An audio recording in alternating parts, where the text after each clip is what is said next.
بسم الله الرحمن الرحیم. د افغان میډیکل اند ساينس لیکچر ته ښه راغلاست. زموږ د نن ورځې بحث او د نن ورځې موضوع ده زموږ د ډي ان اے ترکیب یا د ډي ان اے ساختمان. په دې ویډیو کې به موږ پوه شو چې ډي ان اے د کومو موادو نه جوړ شوی دی، د کومو برخو نه جوړ شوی دی او د هغې د هر برخې په اړه باندې به موږ لنډ معلومات او لنډ تشریحات ورکړو. په مجموع کې یو ډي ان اے د لاندې درې ډوله کمپوننټس څخه تشکیل شوی چې یو ته یې نایتروجنس بیس، بل ته یې شوګر او بل ته یې فاسفیټ. په دې ویډیو کې به موږ صرف په لومړني مرکب باندې یا په د لومړني مرکب په کمپوننټس باندې بحث وکړو چې هغه څه دی، نایتروجنس بیسز دی. نایتروجنس بیسز په مجموع کې د دغه دوه مرکباتو څخه مشتق شوي دي، صحیح ده، چې یو ته پیریمیډین وي او بل ته پیورین وي. نایتروجنس بیسز په مجموع کې موږ په ډي ان اے کې او په آر ان اے کې تقریبا سره یو شی یا یو کم تفاوت سره لرو. که موږ ډي ان اے ولرو، په ډي ان اے کې زمونږ ډي ان اے په ډي ان اے کې زمونږ څلور نایتروجنس بیسز دي چې یو ته اډینین، بل ته تایمین، بل ته سایټوزین او بل ته ګوانین. او په آر ان اے کې زمونږ په آر ان اے کې زمونږ شی وجود لري اډینین، د تایمین په ځای باندې یوراسیل، سایټوزین او ګوانین. یعنی صرف تفاوت د دوی په چیز کې دی، په یوراسیل او تایمین کې، چې د دې په اړه باندې به وروسته بحث وکړو. راځو د پیریمیډین او پیورین د حلقې تشریح ته. پیریمیډین په حقیقت کې یو هیټروسیکلیک دی. هیټروسیکلیک ځکه دی چې په دې مرکب کې زموږ په داخل د حلقه کې د کاربن نه علاوه دوه دانې نایتروجن ځای په ځای شوي چې دا نایتروجنونه د میټا په پوزیشن کې قرار لري، یعنی په لومړني او دریم پوزیشن کې دوی ځای په ځای شوي دي، صحیح ده، چې د همدغې وجې نه دې ته موږ هیټروسیکلیک ویو. او شماره ګذاري موږ همیشه د هیټروسیکلیک د هغې مرکب نه شروع کوو چې د هغې په مخ کې دویم هیټروسیکلیک عنصر راځي، چې دلته موږ شماره ګذاري په پیریمیډین کې د دې کاربن نه شروع کوو او د ساعت د عقربې مطابق حرکت ورکوو، صحیح ده. نو په لومړي کاربن په لومړي پوزیشن او په دریم پوزیشن کې زمونږ نایتروجن وجود لري او په دې کې لکه څرنګه چې مونږ ګورو یو شپږزولي ده، نو هر یو کاربن وروسته زمونږ یو دوه ګونې رابطه لاسته راځي. دویمه حلقه زمونږ د پیورین حلقه ده چې د پیورین حلقه بیا د دوه هیټروسیکلیکونو د یو ځای کېدو نه رامنځته شوي، چې لومړی هیټروسیکلیک لکه څه رقم چې ګورو د دې په شکل دی چې دا د پیریمیډین په نامه یادېږي، او دویم هیټروسیکلیک چې یو پنځهزولي ده، صحیح ده، یو پنځهزولي ده چې دا د امیډازول په نامه یادېږي، صحیح ده. پس پیورین د دوه حلقو نه جوړ دی، پیریمیډین جمع امیډازول، صحیح ده، چې یو د بل سره مرج شوي دي. د دوی شماره ګذاري موږ د دې نایتروجن څخه شروع کوو او د ساعت د عقربې مخالف حرکت ورکوو، صحیح ده. لومړی حلقه تر شپږو پورې دا شماره ګذاري کړه، دویمه حلقه بیا د دې نایتروجن نه شروع کیږي او د ساعت د عقربې مطابق حرکت ورکوو. متوجه اوسئ چې دغه شماره ګذاري باید د ځان سره تمرین کړئ تر څو پورې دا تاسو ته یاد شي چې کم عنصر نه موږ یو شروع کوو او څه رقم باید مخې ته لاړ شو. هر کاربن هر موقعیت باید تاسو ته یاد وي تر څو پورې چې په راتلونکو لیکچرونو کې تاسو ته د دې په یادولو کې کوم مشکل نه وي. ښه، اوس د دغې نیکلوټایډونو نه چې مثلا اډینین، تایمین، ګوانین، سایټوزین دي، یوراسیل دي، د دوی نه کم یو د پیورین مربوط کیږي او کم یو د پیریمیډین مربوط کیږي. په دغه ټیبل کې په ډېر واضح ډول باندې ښودل شوي چې د پیورین مربوط چې کوم کیږي هغه دوه دانې دي، یو اډینین دی او بل ګوانین دی، او د پیریمیډین مربوط چې کوم کیږي هغه چې دی سایټوزین، تایمین او یوراسیل دی، صحیح ده. یو بل حلقه یا یو بل مرکب چې د هایپوزانټین په نامه یادېږي. هایپوزانټین په حقیقت کې د پیورین د حلقې پریکارسر دی، پیش قدم مواد دي، یعنی خپله هایپوزنټین چې کله مثلا د رایبوز سره یو ځای کېږي دوی اینوسین جوړوي او اینوسین وبخښئ چې کله د چې کله د رایبوز سره یو ځای کېږي اینوسین جوړوي او کله چې اینوسین د فاسفیټ سره یو ځای شي هغه اینوساینیټ جوړوي چې دا اینوساینیټ بیا خپله څه شی دی په حقیقت کې د پیورین نیکلوټاید دغه دی پریکرسر دی صحیح ده ښه اوس راځو دلته چې مثلا کله زمونږ د پیورین په حلقه کې اډینین ګوانین په ځان ته شکل وجود لري دا د څه په نامه یادېږي نایتروجنس بیس په نامه یادېږي کله چې د نایتروجنس بیس سره زمونږ شوګر یو ځای شي صحیح ده زمونږ شوګر یو ځای شي چې د شوګر په اړه باندې وروسته معلومات شریکو د هغې نه وروسته موږ ته چې شی لاسته راځي نیکلوساید رامنځته کېږي یعنې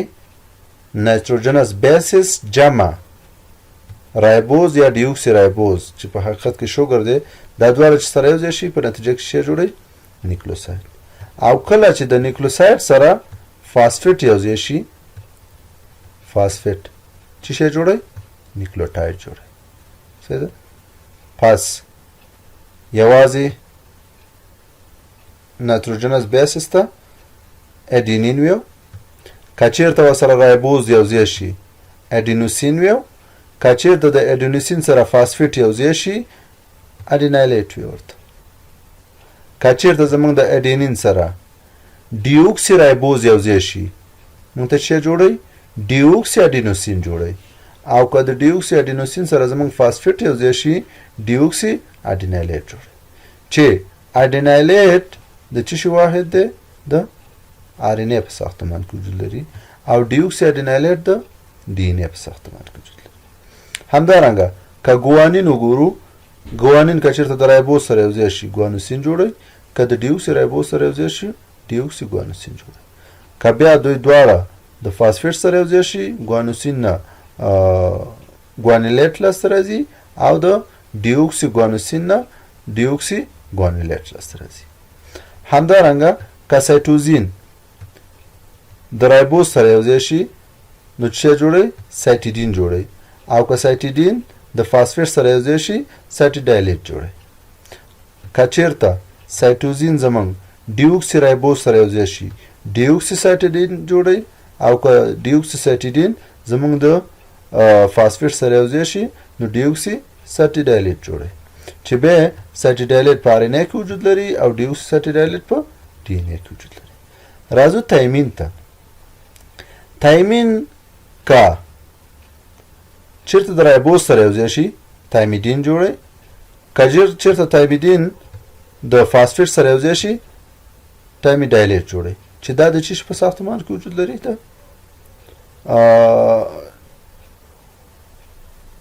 ښه چې کله دا د دې سره یو ځای شي تایمیډین د رایبوز سره یو ځای شي تایمین د رایبوز سره یو ځای شي تایمیډین جوړوي او تایمیډین چې کله د فاسفیټ سره یو ځای شي تایمیډایلیټ جوړوي خو په دې ډول باندې کوم مرکب زموږ دپاره لاسته نه راځي چې مثلا په څه شي کې وجود لري او که نه لري خو که چېرته تایمین زموږ د ډیوکسي رایبوز سره یو ځای شي نو جوړوي ډیوکسي تایمیډین او ډیوکسي تایمیډین چې کله د فاسفیټ سره یو ځای شي ډیوکسي تایمیډایلیټ جوړوي چې ډیوکسي تایمیډایلیټ د ډي ان اے په ساختمان کې وجود لري ځکه چې موږ مخکې تشریح کړو چې زموږ په آر ان اے کې تایمیډین نشته دی هېڅ په دې وجه باندې تایمین صرف په ډي ان اے کې دی او یوراسیل چې کله د رایبوز سره یو ځای شي یوریډین جوړوي او یوریډین چې کله د فاسفیټ سره یو ځای شي یوریډایلیټ جوړوي چې یوریډایلیټ د آر ان اے په ساختمان کې وجود لري صحیح ده چې دې ټیبل ته باید متوجه اوسئ چې کوم مرکب د کوم سره یو ځای کېږي اول باید د دې مرکباتو په تعریف باندې پوه یو اگر چې دا وروسته بیا هم شاید تشریح شي خو نیکلوساید څه شی دی نایتروجنس بیس جمع شوګر دا د نیکلوساید په نامه یادېږي او نایتروجنس بیس جمع شوګر جمع فاسفیټ د څه په نامه یادېږي د نیکلوټاید په نامه یو نیکلوټاید د ډي ان اے ساختماني واحد دی پس خپله ډي ان اے څه دی پولي نیکلوټاید دی یعنی پولی نیوکلیوټاید څو نیوکلیوټایډونه سره یو ځای شوي دي او په نتیجه کې څه جوړ کړی دی دا ډي ان اے جوړ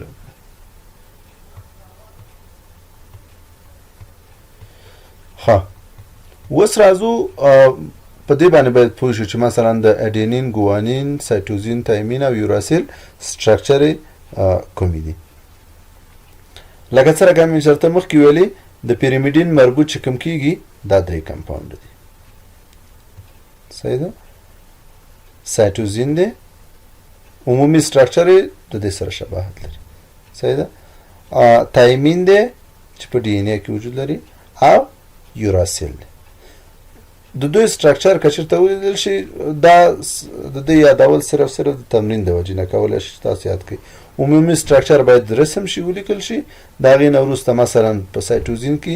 یو NH2 ګروپ وجود لري او یو د کیټونیک ګروپ وجود لري کاربوکسیل ګروپ په تایمین کې دوه دانې د کاربوکسیل ګروپونه وجود لري د کاربونیل ګروپونه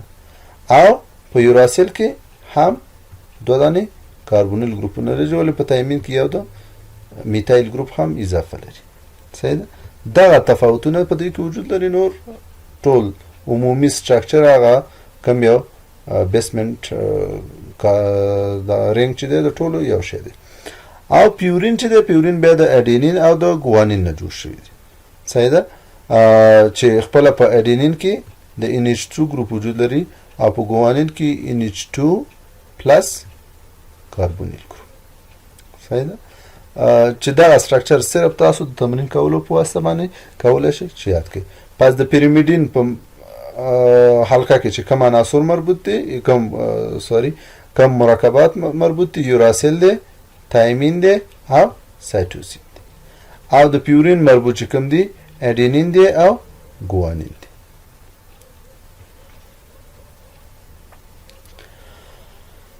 ښه اوس که وګورو زمونږ په د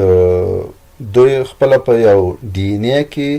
لکه څه رقم چې ما مخکې تشریح کړه همیشه یو د پیورین مرکب یو د پیریمیډین مرکب سره یو ځای کېږي چې په دې کې به همیشه اډینین د تایمین سره یو ځای کېږي او ګوانین د سایټوزین سره یو ځای کېږي چې د اډینین او تایمین ترمنځ دوه دانې هایدروجني بانډز وجود لري څو دانې دوه دانې هایدروجنیک بانډز د دې ترمنځ وجود لري صحیح ده چې د اډینین د شپږم پوزیشن د تایمین د شپږم پوزیشن سره او د اډینین اول پوزیشن د تایمین د اول پوزیشن سره یو هایدروجني بانډ جوړي صحیح ده پس ویو چې په د اډینین او د تایمین ترمنځ څو هایدروجنیک بانډ وجود لري دوه او د ګوانین او سایټوزین ترمنځ درې هایدروجنیک بانډ وجود لري صحیح ده چې شپږم د شپږم اول د اول او دویم د دویم سره صحیح ده چې د دوی ترمنځ کوم دا بانډونه چې وجود لري همدغه سبب کیږي چې دا بانډونه ډېر مهم رول لري همدا سبب شوی دی چې د سایټوزین او ګوانین ترمنځ کم انټراکشن چې وجود لري او د دغه د رابطو ترمنځ دغه موجودیت سبب د دې کېږي چې د اډینین او تایمین ترمنځ کومه اړیکه چې ده دا نسبتا ضعیفه ده نسبت چې شي ته نسبت سایټوزین او ګوانین ته ولې ځکه چې په درې کې درې هایدروجنیک بانډ وجود لري صحیح ده همدغه وجه ده چې سایټوزین او ګوانین ترمنځ انټراکشن زیات دی چې دا موضوع موږ ته بیا وروسته د کله چې موږ په پی سی آر او په نورو برخو باندې بحث کوو په هغې ځای کې موږ ته بیا په درد خوري چې ولې زموږ یو مرکب باید دغه خصوصیتونه ولري بل چې شی چې مهم دی سره که مې چېرته ویلې همیشه په ډي ان اے یا په آر ان اے کې همیشه یو د پیورین او یو د پیریمیډین حلقه سره یو ځای کېږي یعنې داسې امکان نه لري چې په یو ډي ان اے کې د دواړه پیورین راشي او دواړه د پیریمیډین راشي نه حتما یو باید پیورین وي او بل باید پیریمیډین وي صحیح ده علت چې دی علت دا هلته موږ ګورو د واټسن اند کریک ماډل کې ګورو. واټسن اند کریک ماډل ډېر په صحیح توګه باندې دلته تشریح کړی دی. که چېرته زموږ په ډي ان اے کې دواړه د پیورین حلقې وجود لري، صحیح ده، او ډي ان اے ته موږ د یو زینې ساختمان ورکړو چې دا دوه دانې د غاړې بازوګان دي، یو دا او یو دا. که چېرته دواړه زموږ د پیورین حلقې سره یو ځای شي نو ګورو چې د پیورین یو اندازه مالیکول څه کېږي، بهر ته وځي. د دغې کم هغه د ځینې اړخونه چې دي دا خپل حد نه تېرېږي. که چېرته زموږ دواړه مرکبات پیرمیډین شي، صحیح ده، دواړه مرکبات زموږ شي پیرمیډین شي، په نتیجه کې څه کېږي، د هغه کم ځینې اړخې چې دي د هغې نه کمیږي. یعنې د دوی خپل اندازه څنګه کېږي، د خپل حد نه کمیږي. صحیح ده. په همدې وجه باندې همیشه باید یو حلقه د پیورین وي، یو حلقه د پیرمیډین وي. صحیح ده، چې تر دواړو خواو ته د ډي ان اے هغه کم ساختمان پیرالیل شکل چې لري، موازي شکل چې لري، د اول نه تر اخره پورې دا شکل باید تطبیق شي. که ښي طرف ته زمونږ پیورین راځي، چپ طرف ته به پیرمیډین. که ښي طرف ته زمونږ پیرمیډین راځي، چپ طرف ته به پیورین راځي. صحیح ده. نو په دې هیله چې تاسو پوه شوي یاستئ چې ولې امکان نه لري چې زمونږ یو په یو ځای باندې دواړه حلقې د پیورین راشي یا دواړه حلقې د پیرمیډین. علت دا دی چې که دواړه طرف ته پیورین او پیرمیډین راشي په ډي ان اے کې، سبب د دې کې چې زمونږ د ډي ان اے سایز یا وړوکی کړي او یا هم غټ کړي د خپل حد نه. دا او هغه کوم موازي رول چې دی، هغه موازي رول د اول نه تر اخره پورې نشي تطبیق کېدلی.